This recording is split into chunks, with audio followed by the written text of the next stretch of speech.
What's good, everybody? Welcome back to Hope Views. And today we're going to be talking about the movie X.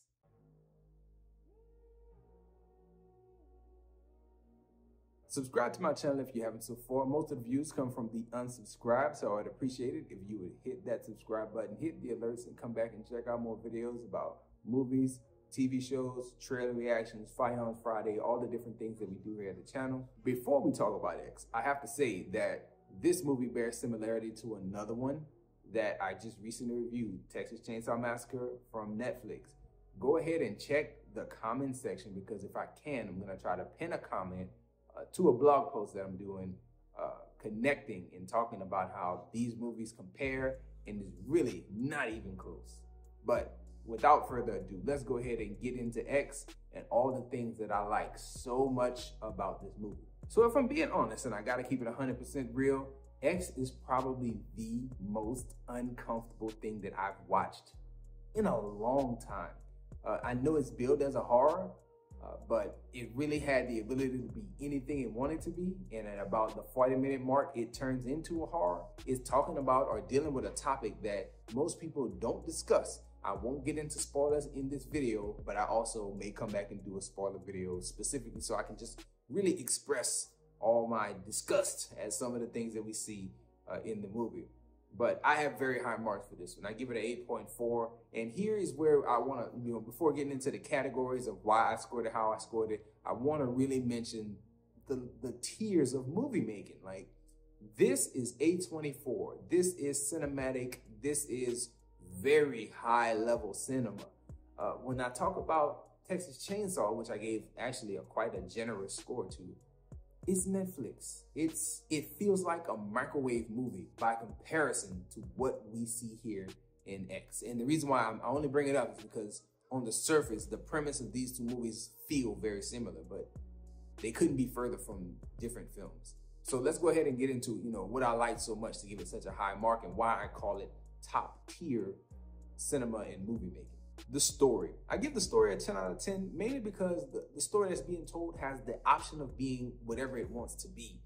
The characters that you're introduced to and that you follow throughout the movie, they're very interesting. They're very engaging. Their story before it turns into a horror is one that I would have very well stuck with if it was not a horror and this would have been just a straight drama all the way through, because it posed some very interesting relationship questions. And it had me on the edge of my seat as to what is going to unfold here with these characters, apart from the horror element that I knew was coming. One of the things that I say makes this movie so uncomfortable is the fact of who the antagonists are in the movie. Remember, I come into this cold. I've never seen a trailer for X. I didn't know anything about the story or the premise of the movie. Everything that I had seen about the movie up until this point was just a promotional image of Kid Cudi dressed like he did in the story, with that X in front of him. The only other thing I saw was a picture of Jenna Ortega, same thing, her in front of the X. And that was the only thing I knew about the movie. So the story here, very engaging. I'll give you what I didn't have, trying to stay away from spoilers. This is a movie set in the 70s, about a group of people going to shoot a porno movie at a place where they didn't tell the owners that they were shooting a porno movie. And things happen. And that is the most that I want to give, because in truth, that is not the story at all. Like, that is the most that I heard about the movie going in. That's not really what the movie is at all. So very, very, very good story that you see unfold. And I really like the stuff that they touch on. And even from the antagonist perspective, it's like, hey, we're talking about a subject that most people don't even think about. Wow, I really like how we did it. Sticking in the category of story and just kind of alluding to that comparison article that I'm going to be writing, I just want to really highlight here in the story what makes this so much higher than a Texas Chainsaw or most of the other movies that I've seen is what the director of this film, Ty West, chooses to make the audience uncomfortable. And really, it's just the antagonists themselves, just using people to make other people uncomfortable. The way that the movie is shot, and we'll get into visuals, that also lends itself to creating tension, but there were no social tropes and things that are cliched and are appealing to certain groups of people. Anybody you put in this situation would feel uncomfortable. Anybody that is placed in their shoes would have felt the same amount of tension if not more. Again, great point to not use any kind of modern day social issues or any kind of social justice stuff to lean into the horror. It's just, hey, this is the situation and it's horrific. That was good. That was well done. Now let's move into that visuals category. 10 out of 10 on the visuals. Have to say it firmly because the acting was great. You got Mia Goth as the main star. You have Brittany Snow, who also did a very good job here. But if I'm being honest, my favorite 3 characters were portrayed by these actors: Jenna Ortega, Martin Henderson, and Owen Campbell. Those 3 performances, those 3 people on screen are the ones that resonated most with me and kind of stuck in my memory as I'm kind of replaying the movie in my head. Those 3 characters had pivotal moments in the stories, as well as I liked the vibes that those characters gave off as far as like other people. Let's elaborate. Jenna Ortega. I like her here because I remember Scream 5, which was not long ago, and she was in there praising Hereditary, which is the A24 film. Now she's in the A24 film, also a horror, and it's like, yes, it's very meta that she's here. I like the transformation that her character goes through, and maybe it's a strong word, but as I think about it, she started off the movie one way, really, really quiet and just one way. And by the time we get to the end, she's a fully different character, revealed her true self in a situation of panic, which, you know, that makes sense to do. And I just like what we got from Jenna Ortega. Not that it was the main focus, just I really enjoyed it. Martin Henderson, to me, gave off Matthew McConaughey vibes, except way slimier. And I enjoyed it. It just felt like a McConaughey type of role. I don't know if it was the accent, the hat, something about it. But he was reminiscent of a younger, different, slimier, greasier Matthew McConaughey in this movie. And I enjoyed his performance.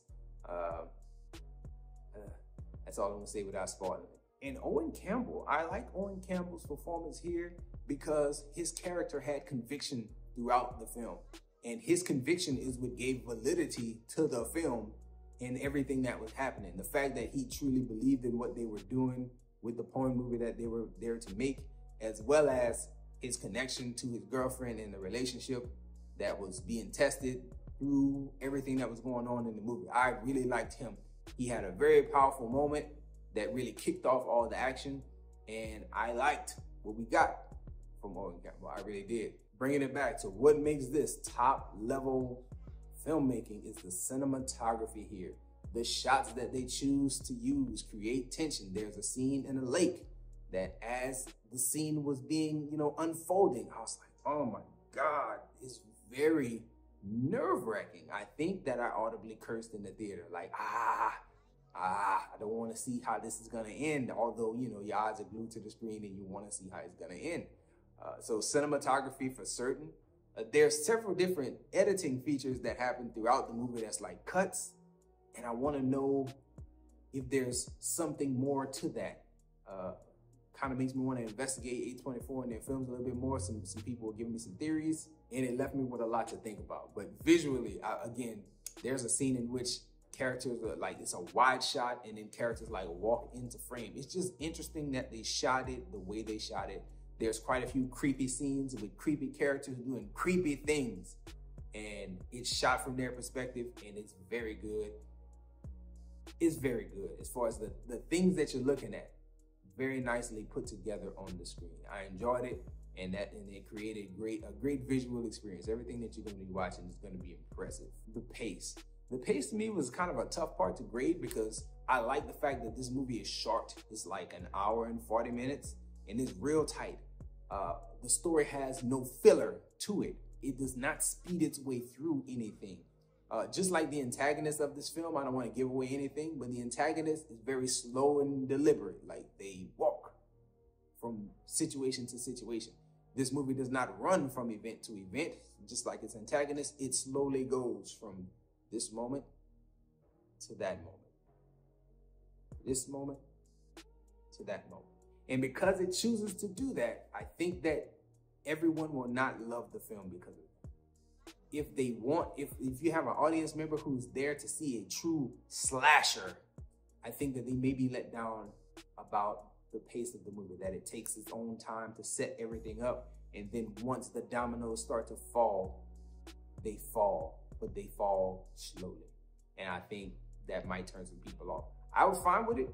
I see what they did and I liked it, but I can see how other people can see it and be like, ah, man, this is boring. It's like, ah, man, you gotta let it happen. You gotta let it thing cook.